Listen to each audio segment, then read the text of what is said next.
Des milliers de travailleurs sans papiers interpellés lors d'une opération de contrôle des frontières au Royaume-Uni.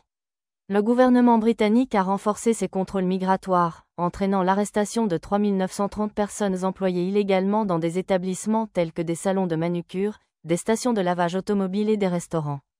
Ces opérations se sont déroulées entre le 5 juillet 2024, date de l'arrivée au pouvoir du Parti travailliste, et le 31 janvier 2025, marquant une hausse de 38% par rapport à l'année précédente. Selon The Independent, les autorités considèrent que de nombreux migrants sont victimes de fausses promesses sur leur droit à travailler et résider légalement au Royaume-Uni. Attirés par des réseaux clandestins organisant leur passage, ils se retrouvent souvent dans des conditions de travail difficiles, exploités par des employeurs cherchant à contourner la législation et la fiscalité en vigueur. La ministre de l'Intérieur, Yvette Cooper, a souligné que son gouvernement entendait appliquer la loi avec fermeté. Elle a insisté sur le fait que la tolérance passée à l'égard du travail illégal avait favorisé l'exploitation des migrants et alimenté les réseaux criminels. Cette situation, selon elle, met en danger les travailleurs concernés tout en portant atteinte à l'économie britannique. Les actions des services d'immigration ont connu une intensification notable en janvier 2025, avec 828 contrôles et 609 interpellations, un record pour cette période.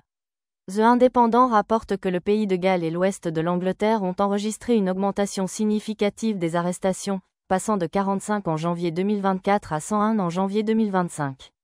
Parallèlement, le gouvernement britannique a lancé des campagnes sur les réseaux sociaux pour décourager les migrants d'entrer illégalement sur son territoire. Des messages ont été diffusés notamment au Vietnam et en Albanie, mettant en avant les témoignages de personnes ayant tenté l'immigration illégale et se retrouvant confrontées à des conditions précaires et à l'endettement. En outre, la législation sur la sécurité aux frontières, l'asile et l'immigration est actuellement en discussion au Parlement. Ce projet de loi vise à instaurer de nouvelles infractions et des pouvoirs accrus pour lutter contre les passeurs de migrants. Le Premier ministre, Sir Keir Starmer, a affirmé sa volonté de traiter ces réseaux criminels avec la même sévérité que les organisations terroristes. Parmi les nouvelles dispositions envisagées, toute personne facilitant les traversées de la Manche en fournissant du matériel pourrait encourir jusqu'à 14 ans de prison, tandis que ceux mettant des vies en danger en mer risqueraient une peine de 5 ans. Toutefois, certaines organisations de défense des droits humains expriment des préoccupations quant à cette nouvelle législation.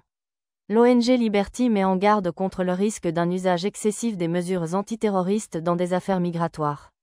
De son côté, le Comité international de secours plaide pour la mise en place de voies légales d'immigration afin d'éviter que les migrants ne se tournent vers des passeurs et des itinéraires encore plus risqués.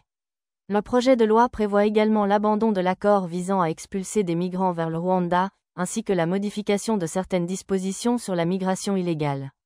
Toutefois, certaines restrictions resteront en place, notamment la limitation du nombre de personnes pouvant entrer par des voies légales sécurisées et la durée maximale de rétention des migrants.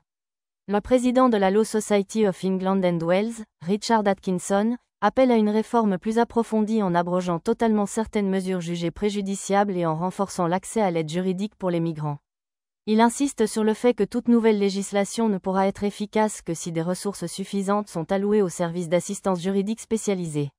Les discussions parlementaires et les réactions de l'opposition influenceront probablement la version finale de ce projet de loi, qui s'inscrit dans la stratégie du gouvernement travailliste visant à renforcer le contrôle migratoire et à lutter contre les réseaux exploitant les migrants.